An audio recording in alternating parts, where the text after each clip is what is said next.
Bonjour, ici Mélanie Tremblay. Bienvenue à la machine à écrire. Vous connaissez les verbes du mode indicatif? Il s'agit des verbes les plus utilisés dans notre quotidien. Le mode indicatif comprend 8 temps. Le présent, le passé composé, l'imparfait, le plus que parfait, le passé simple, le passé antérieur, le futur simple et le futur antérieur.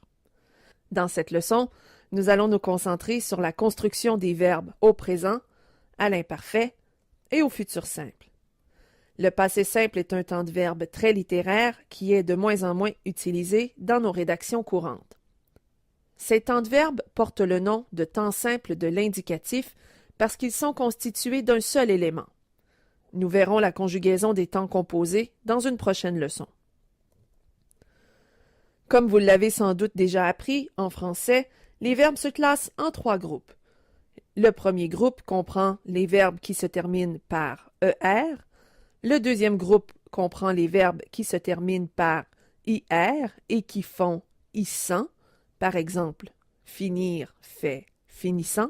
Et le troisième groupe comprend les verbes qui se terminent par IR, ceux qui ne font pas ISSANT, les verbes qui se terminent par OIR et les verbes qui se terminent par RE.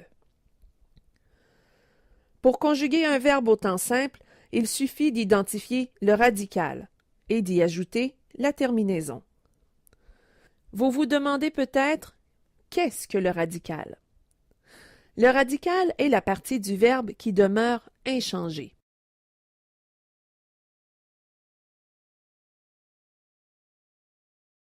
À l'indicatif présent, les terminaisons sont les suivantes.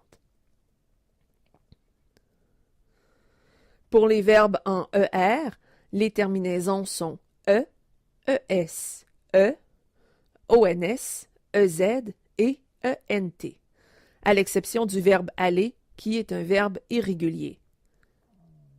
Se termine par S ou X à la première et à la deuxième personne du singulier, par T ou D à la troisième personne du singulier et par ONS, EZ et ENT aux personnes du pluriel. Pour conjuguer les verbes au présent de l'indicatif, rattachez le radical à la terminaison. Pour le verbe chanter, je chante, tu chantes, il chante, nous chantons, vous chantez, il chante.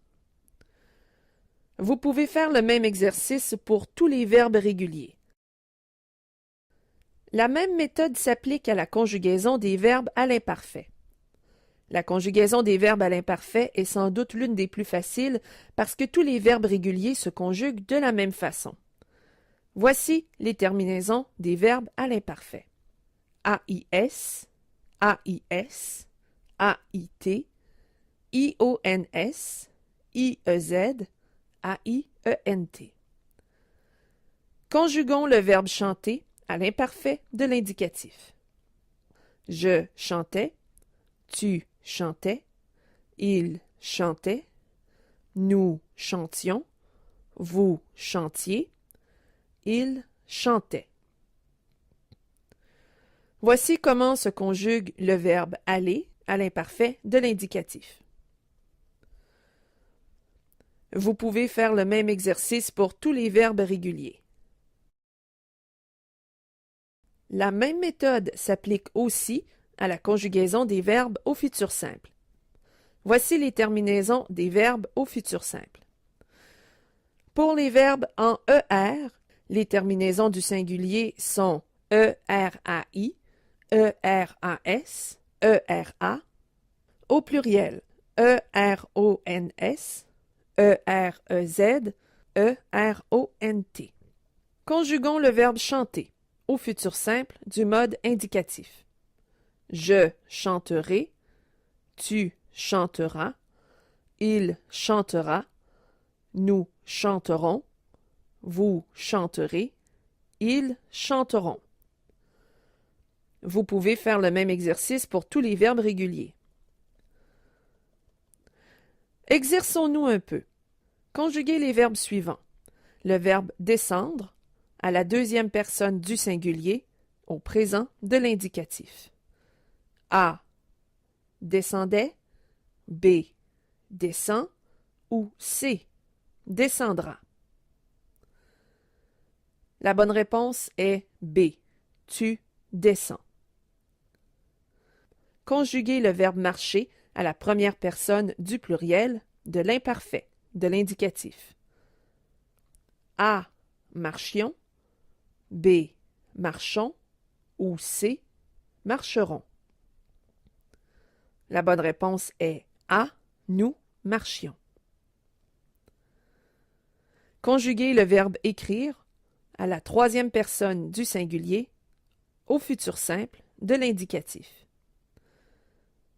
A. Écrirait. B. Écrira.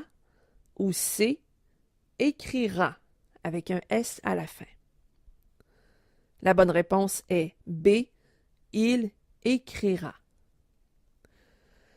Récapitulons. Les verbes se divisent en mode et en temps. Au mode indicatif, les temps sont présent, passé composé, imparfait, plus que parfait, passé simple, passé antérieur, futur simple et futur antérieur. Les verbes des temps simples comprennent un radical auquel s'ajoute une terminaison et chaque temps a sa terminaison. Merci d'avoir été des nôtres. À la prochaine.